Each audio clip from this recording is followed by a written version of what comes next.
Exercise, it's what makes you strong. You spend all your time in one box to keep yourself out of another. Well, at least I don't have to share this one. Exercise makes you fit. It makes you sexy. It makes your boobs bigger. I actually don't know if that's true. It might do the opposite. But the question that everyone needs to be asking is, what's the difference between exercise and training? Well, some people will tell you that exercise is just to stay healthy.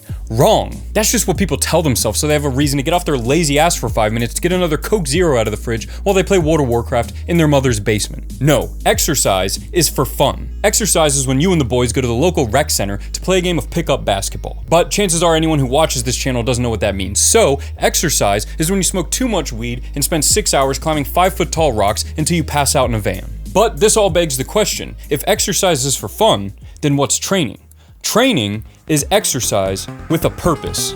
You want to climb V10? You train. You want to do a one-arm pull-up? You train. You want to climb slab? You go home and pick a different hobby. You train to get better. You train to make progress. Training is what gets you from point A to point D. What happened to B and C? I skipped the motherfucker because I trained. The unfortunate truth is, at some point, you just have to train if you want to get any better. You can't just go to the gym for a few hours and diddle the pink one in the corner. Sure, it's always fun to impress the ladies by popping your shirt off and sending the softest V7 in the gym that should probably be graded V4, but the route setter was off his game that week because his dog bit a 9-year-old at the crag. You can have fun, you're just not going to get any better. After all, Lance Armstrong didn't win the Tour de France by coasting his bike down the middle of the road during rush hour. He trained.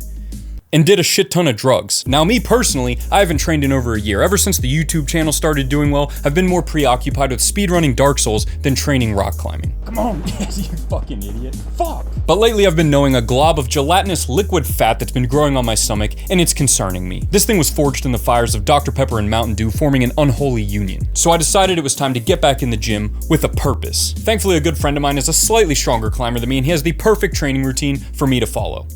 Whoa. Well, you think that's it? You think you're done from me? You think that's what you're gonna get anywhere from? I did 10 reps. What are you gonna do about all this, huh? Oh, I had one fucking donut. One fucking donut? One fucking bit. What else am I supposed to do? Who else? You think I want this? You think I'm here? You think I want this?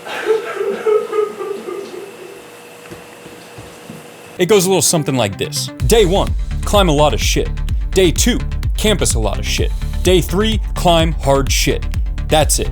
Wait, that's it? You're telling me I can become a professional rock climber just by doing these 3 workouts? Fuck no. He also does a bunch of other shit. But who has time for that? I got shit to do. Dark Souls isn't gonna speedrun itself. And most of you watching this have shit to do as well. You got 9-to-5s, kids, pets, anime body pillows of Magnus Meatbo. We all have stuff to go home to, and we can't spend all day in the gym. So with great liberty, I took Emil's training plan and made it so you only need 5 hours a week to train for rock climbing. And to see if 5 hours a week was enough to really see results, I took the obligatory before and after photo, right, to check out my hot bod after the transformation, and the obligatory 9C test. What is the 9C test? Well, I'm glad you asked. The 9C test is the most useless benchmark of climbing ability ever created. It basically just makes you do 4 different random exercises and tells you how hard you should be able to climb based on your results. You can do a front lever? Well, golly, I guess that means you climb V12. What's that? You can't do a front lever? Well, you should kill yourself. But one thing the 9C test is actually good for is measuring strength gains in things like finger strength and pulling power. So I did 2 of these fucking things just to see if my lazy ass working out for 5 hours a week made any difference. First exercise, 20mm weighted hang. I weigh about 165 pounds and was able to hang with 83 pounds or 50% of my body weight, 6 points. Second exercise, weighted pull-ups. 83 pounds, no dice, hombre. I pulled 66 pounds for 5 points. Third exercise, core strength. 20-second L-sit, easy. Front lever, fuck no. 6 points. Final exercise, the bar hang. 2 minutes in, and it feels like someone injected molten lava into my forearms. 4 points. Total score, 21 out of 40 points. Hell yes, that means I can climb 513B, which is crazy because the hardest I've ever sent outside is 511B. What a useful test. Now the actual training starts, and I don't know about you, but the less time I have to spend in the gym, the better, which is why this video is sponsored by Frictitious. I am one of the laziest people you will ever meet. The fact that I even get up at all to go out and rock climb is frankly shocking. So doing a video where I have to train regularly is a big challenge, okay? I got a lot of other stuff I want to do, and most of it is right here in my house. Thankfully, hangboarding is one of the only things that I can do at home. I can't afford a kilter board or a rock climbing gym or a freaking track to run on, okay? But what I can afford is a fictitious hangboard. Any place in your house, anywhere in the world, you can hangboard if you have a fictitious hangboard in doorway mount. It's got all kinds of different edges on it and all kinds of different hangboards with different types of edges on it. You got all your options. Could you just buy any old hangboard? Yes. Could you put it up without destroying your wall? No.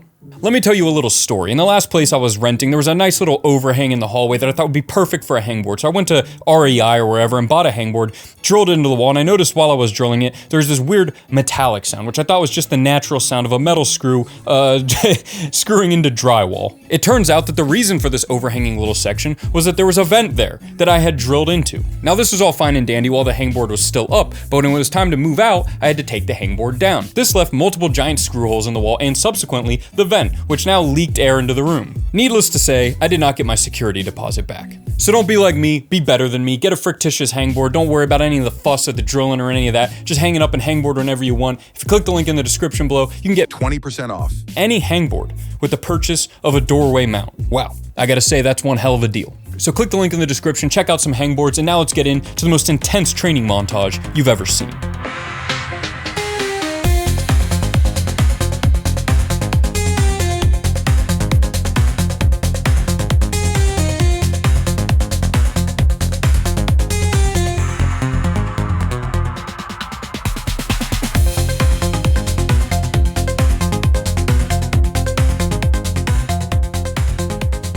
Sundays are a relatively chill day, with only 2 workouts. First up is 30 minutes of cardio. What is cardio? It's whatever you want it to be. Jump rope, go for a run, go swimming, skateboard, box, speedrun, Dark Souls. And I broke my monitor. Whatever gets your blood flowing. My first Sunday, I skipped cardio entirely because it was 20 degrees outside, so I moved on to exercise number 2. Shoulders. Now, if I'm being honest, I only did this workout once in the entire 6 weeks that I filmed this video, and the only reason I even did that was because I realized I had no footage of me doing shoulder press, so this is from week 5. So the only thing I actually did on day 1 was Emil's no-hang protocol and binge watch Game of Thrones for the 100th time. If you want to learn more about the no-hang protocol, you can check out the video on Emil's website, but essentially, it's if you hangboard twice a day, every day, you get crazy strong fingers. Yeah, who would have fucking thought? Mondays, we go hard. We climb everything and anything in the gym. That blue one, I climbed it. The yellow one, I climbed it. You can't stop me from flashing your proj. I'm the guy she tells you not to worry about on Mondays. On Mondays, V3s in my gym are like Walmart employees on Black Friday, getting crushed. Unfortunately, all good things must come to an end, and after only 1 hour, we have to move on. Now I gotta do this boring shit where I hang by one arm over and over again until I start feeling like I should pick a new hobby to make a YouTube channel about. When I get home, it's time for weights, more specifically, deadlifts. And I'm gonna be honest with you guys, I love this shit. I didn't miss a single day. I loved it so much that I forgot to film a single session. But let's just say, it paid off. Let's go! Woo. Use those legs, come on! Get it, come on, come on, come on! Yeah, come on, come on, come on, come on, come on! Tuesday is all about 2 simple things, cardio and biceps. Curls for the girls, am I right, ladies and gentlemen? I was pretty consistent with this one and did about half of the total bicep workouts over the entire 6 weeks. Now for cardio, don't worry. I know you guys are expecting me to make some joke about how for cardio I speed ran Dark Souls again, ha ha ha. I know, this is a rock climbing channel, but we gotta stick to the rock climbing. We can't keep making the same joke over and over again, so no. For cardio, I did not speed run Dark Souls. I speed ran Halo Reach. Wednesday is the most important day, campus day. Spending 30 minutes swinging around the gym like you just realized you had arms and legs are overrated. The only thing that sucks about this workout is you look like an asshole since the only people that campus boulders in the gym are douchebags and paraclimbers. After you're done shaving down what's left of your rotator cuffs, it's time for weighted pull-ups and campus latches. Now I'm gonna keep it 100 with you guys right now. I did not do a single weighted pull-up throughout the entire 6 weeks of this video. I kept telling myself I was gonna do them when I got home, and then I didn't. There's no joke there, that's just what happened. Campus latches, they're that thing where you jump up and grab a hold with one hand. I did this workout twice and it just turned into me walking around fondling jugs for 5 minutes. At home, it's plyometrics time, baby. As the Step Up Dyno world record holder, I gotta train them hops. Climbing is all about playing into your strengths, and when you're built like a pencil, jumping's the way to go. Thursday, cardio, didn't do it. Bench press, that's what Thursday is all about. Does bench press help with rock climbing? Fuck no, but it does help prevent your chest from sinking into the abyss that is the torso of a rock climber. Friday is all about one thing, hard projecting. spending 60 minutes finding the gnarliest finger injury inducing boulders in the gym. I spent 6 weeks working on this V8 and made 0 progress. That's what projecting boulders is all about. What happens when we get home? Squats. I hate squats. I did them once. Here's the video of it. Saturday is all about resting, but after all this exercise, I couldn't just sit around all day doing nothing, so I decided to do a little cardio. Now, after all that work, you're probably expecting some amazing results. Well, here are the before and after photos. I know they don't look any different, but I did manage to burn off some of the Slim Jim and Dr. Pepper tumor that was growing on my stomach. And while 6 weeks of doing 1/3 of a training routine didn't produce amazing physical results, we still have to see the 9C test. Weighted hang, 83 pounds again for 6 points. Weighted pull-up, 83 pounds, a 16-pound increase for 6 points. Core strength, I still can't do a front lever, 6 points. And the bar hang, a 30-second increase for 5 points, bringing my total score to a 23 out of 40. A 2-point increase in 6 weeks. And all it took was a half-assed effort and stepping out of the goon cave for just a few hours a week. I can 100% say that I feel stronger after this, which isn't that surprising since my training beforehand consisted of me wandering around the gym and falling on the first move of every V8. But the question is, was this video scientific? Yes. Was it educational? I doubt it. Well, that's it for me, everybody. I gotta get going. According to my 9C test results, I can climb V17, so I'm off to Flash Burden of Dreams. Buy a hangboard.